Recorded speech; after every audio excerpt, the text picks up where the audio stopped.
అండి నేను మీ హెర్లతాని ఈరోజు నేను మీతో నిన్న రాములవారి టెంపుల్కి వెళ్ళానండి. ఆ వీడియో అనేది నిన్న శ్రీరామనవమి కదా, ఆ వీడియో అనేది నేను మీతో షేర్ చేసుకుంటున్నాను. ఇక్కడ ఇది మామూలుగా ఆంజనేయ స్వామి టెంపుల్ అండి.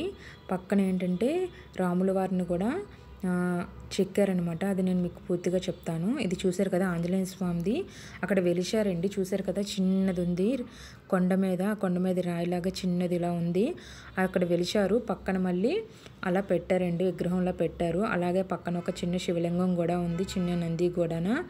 ఇది ఏంటంటే ఒక పెద్ద కొండ అండి. అలాగే ఒకవైపు ఇంకొక కొండ ఉందన్నమాట.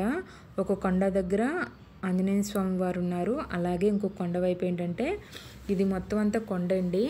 ఆ కొండ మీద ఒక కొండ వైపుకి ఆంజనేయ స్వామి వారు ఉంటే ఇంకొక కొండ వైపు రాముల వారిని ఆ కొండ మీద అలాగ చెక్కారనమాట. చూశారు కదా ఇలాగా రాముల వారు, సీతమ్మ తల్లి, లక్ష్మణ స్వామి అండి. చాలా బాగా చెక్కారండి, చాలా బాగున్నాయి అన్నమాట.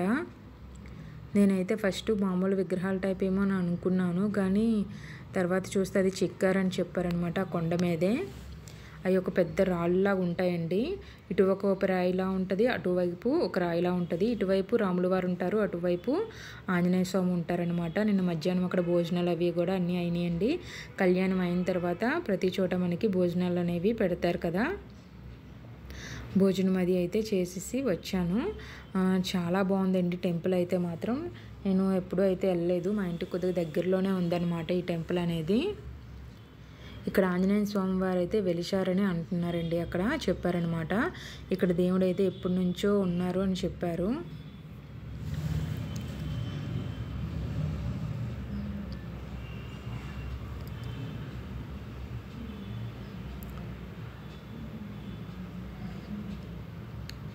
చూసారు కదండి, చాలా బాగున్నారండి రాముల వారు, సీతమ్మ తల్లి, లక్ష్మణ స్వామి అనేవారు. అలాగే ఇంకా భోజనాలు అయితే ఎండింగ్కి వచ్చాయి అన్నమాట. ఇంకా అందరూ కూడా వెళ్ళిపోతున్నారు. ఇలాగ చూసారు కదా రాముల వారి గుడి నుంచి ఇలాగ ఆంజనేయ స్వామి గుడికి ఇటువైపుకి ఇలాగ వెళ్ళాలన్నమాట. చెప్పాను కదండి పెద్ద రాళ్ళని, ఇటువైపు అలాగే అటువైపు రాళ్ళు ఉంటాయన్నమాట. అంతే ఆ రాయి మీదే దేవుడు అనేది వెలిశారనమాట. దాన్ని చిన్న ఆంజనేయ స్వామికి అయితే చిన్న స్తంభాలలాగా కట్టి లోపల గుడిలా కట్టారండి. అక్కడ పెద్దది అఖండ దీపం అయితే ఉన్నది, అలాగ వెలుగుతూ ఉంటుంది అంట ఎప్పుడూ కూడానా.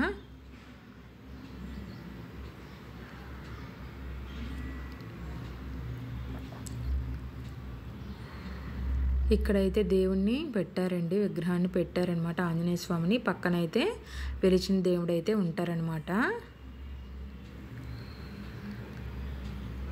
ఇక్కడ మొత్తం దేవుణ్ణి ఎప్పుడూ కూడా సింధూరంలోనే మొత్తం అంతా అలంకరిస్తారండి. సింధూరము, అందులో నూనె వేస్తారు, నూనె వేసి దేవుడికి మొత్తం అంతా అలంకరిస్తారండి.